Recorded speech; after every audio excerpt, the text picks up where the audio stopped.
Hi, I'm Bob Dixon. Welcome to the Leader's Edge Hot Takes edition of the Five Eagles Insight Podcast. For over 3 decades, I served in the military as an engineer and as a strategist, and I learned a few things about leadership. We know that it goes beyond theory. It's about real-world application. So in this series, sponsored by Five Eagles Leadership, we feature industry leaders and share their leadership journeys with you. My mission's simple. It's to help you become the best leader you can be. Now, if that sounds like something you're interested in, make sure you hit the subscribe button so you never miss an episode. If you'd like to be considered as a guest in upcoming episodes, please go to 5eaglesleadership.com/interview and apply today. Now, let's get started.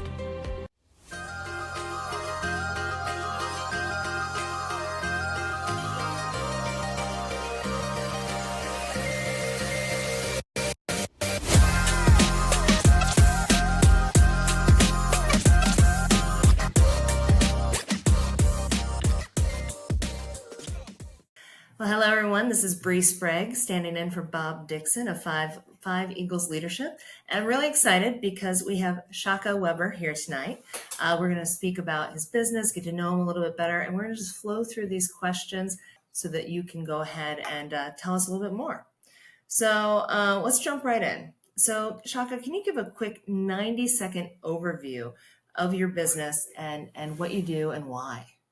Okay, so with today's push for social media, a lot of small businesses don't necessarily have the staff or the teams in place to do quality social media for themselves. I know there's many there's many video companies out there that will take and make kind of like AI produced videos, but my company, Lifted Marketing Management, is centralized here in Columbia, South Carolina, and I serve small businesses here and help them get themselves on social media. Even if they don't want to be, they know that they come to the conclusion that they actually do need to be on social media because word of mouth is now digital, It basically. is. Absolutely. So then you just kind of hit on something there. What is the biggest problem then you see in the industry that you're fixing, and how you're supporting that for your clients? A lot of what I run into with clients today is they have so much to do, and so a lot of times the small business owners are sometimes a one man show, or it's a family show, or it's a side quest. It's not necessarily their full time gig, and they're trying to get themselves in a position to maybe grow into that point. And what they end up not knowing is what are the right things to do when they get a social media account set up for their business. They'll follow what they see, trends. They'll have somebody, the person in their family that's the tech person. They put them on the task and say, hey, you're going to manage the social media, and then whatever product they get from that is what they end up with. But most of the time, it's hard to convince them to go with somebody that can help them. I'm not always putting my hands directly in what they're doing. I like to kind of advise and teach from a distance. But in essence, the biggest problem is understanding SEO, understanding how to structure social media content, and understanding that being present and building trust is the biggest part. They don't get that. They want to just take a picture, put it on there, and let it go and hope that something's going to happen. But that's not necessarily how it works. And things change weekly with social media.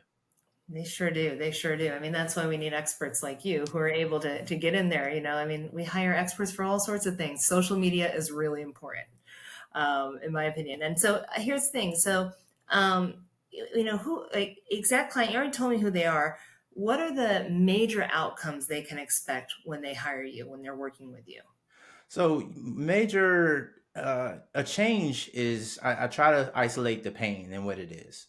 If if they decide, okay, I just need you to touch up something. I'll give you an example. Google Business Profile specifically, because a lot of people skip over that when they think about social media. Um, you're going to go from just having an existing account to having someone who knows how to manage the ins and outs of the account, whether it's, like I said, Google Business Profile, if it's your Facebook and you want to just be organic, or do you want to run ads? Do you want to, Instagram and Facebook mixed together? So that's one platform in and of itself. At Meta, you have somebody that knows how to manage both accounts at the same time and make sure they match, and then make sure that different formats of content is on one or the other, because yeah, they're connected, but Facebook and Instagram are two separate types of platforms. And then moving on to your business to business content for LinkedIn, somebody can expect working with me that at the end of the day, they'll have content that will be in line with what their brand message is. I deep dive into what it is you solve and try to help you give that message and push that message out to the public. That's your target market. Yeah. That's fantastic, because you're right. The platforms, even if they're connected, they're completely different, and the people who show up on the platforms are usually different. You want to find that ideal customer, Yes. and so when you're looking at that, what makes you unique in your specific business, to help your customers compared to like other people who are in your field. What makes your business and makes you stand out? Well, right now, I think the size of the business in and of itself is structured. It's so small, and I'm isolated to one location at the moment. Mhm. And what I plan to do with that is use the power of crafting somebody's organic presence on social media before we start doing ads, because you want to create that know like trust. So that's what my main focus is: the know like trust for a person and their brand and their business. They are different. There's personal brand and then there's their business, but you want to make sure that those two end up connecting in the middle. Mhm. And my main focus and my specialty is crafting a great organic presence.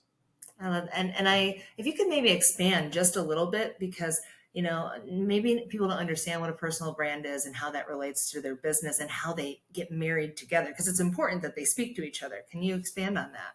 Yes. So I'll start with the brand, the brand for the business itself. So what the tone of, if you'll take Monster for example, right? Monster is a energy drink company that pushes towards a kind of active fan base. Their voices be loud, be big, and all of their messaging requires them to stay on that brand voice, that brand message. Whereas whoever the owner of Monster is, Mhm. that person is not necessarily going to be known for that level of energy. They're going to be known for what they can do as far as bringing a beverage company to a different level. Mhm. So when it comes down to the small business level, let's take a salon for example. So a salon that serves women specifically, and they only do natural hair care, and they're only focused on natural. They don't use any chemicals or anything. So all of their brand messaging is going to lead the customer to understand that this is where I need to go for the act for natural hair care, something that's going to be healthy for me. I'm not putting chemicals in my body. So everything that we set up for that is going to be that. Now, the salon owner themselves, they also have to be, their brand needs to be disciplined. Their brand needs to be inspiring. Their brand needs to make you feel comfortable with the idea of following down that journey. Because if you have somebody that's, they look a different way from what the business is, how could you possibly say, yeah, I'm the proud owner of this natural hair salon, but I don't follow any of my own advice? Those separate, the brand, the personal brand and the actual business brand end up meeting together at that point. The person that's responsible for it sticking to that mission and sticking to the vision. Yeah, absolutely. I mean, there are two different messages that will go out, and they have to communicate. So I appreciate you sharing on that. I guess, when we look at also, your industry, like what are you mentioned things can change every week, right? Mhm. So this question probably gets a little bit bigger than, where do you see, with as rapidly as this industry changes and as rapidly as social media changes, Where do you see it going in 5 to 10 years? Oh gosh. I mean, if we look at 10 years ago and we look at today, I don't think anybody could imagine that we would be where we are right now. We take this platform here, for example, the idea of logging into a computer and connecting with somebody on a live podcast. So I think what we're going to end up seeing further down the line is we're right now we're kind of focused on really small points of media. I think that that's going to turn into a space for people to go from.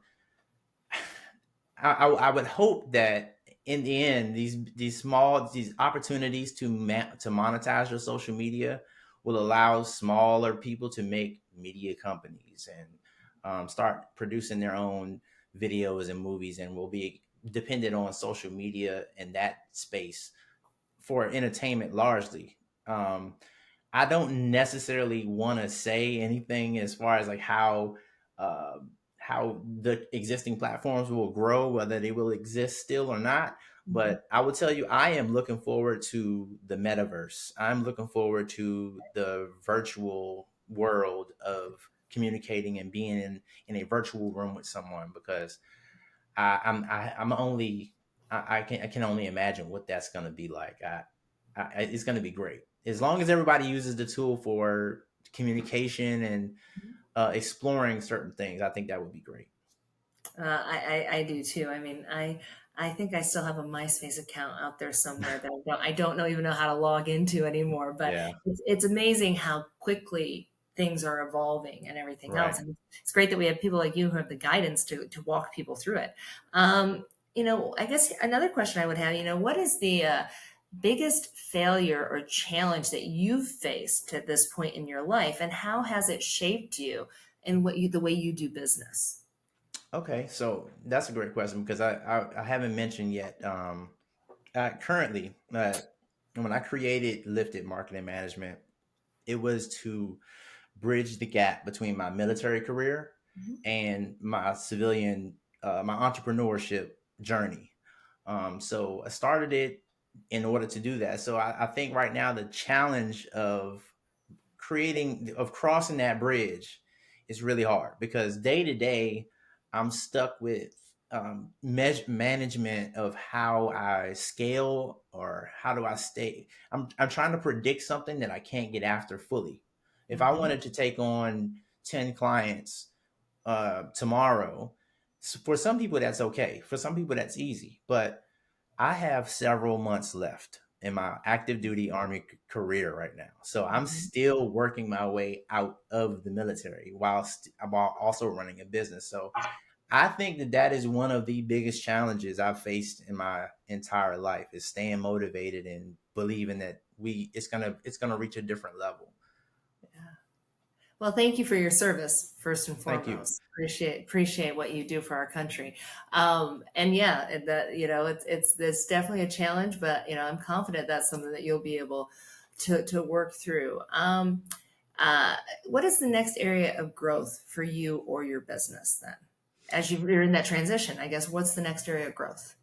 Well, right now I'm alone, or yeah, I'm by myself on this, and what I want to do is I want to offer per, people that are disciplined enough. I'm going to target military. I'm going to target people that are separating from any branch of service and try to offer them a way to learn exactly how I'm running this agency on their way out so that I can have almost like a pull off the shelf package for somebody who has a marketing background, because I think that's necessary. You need to know the fundamental things about marketing in order to be a person doing marketing. I know there's AI and chat GPT and you can ask 1,000 questions, but to have the deep knowledge of how things should be is something you have to learn before you just jump into it now.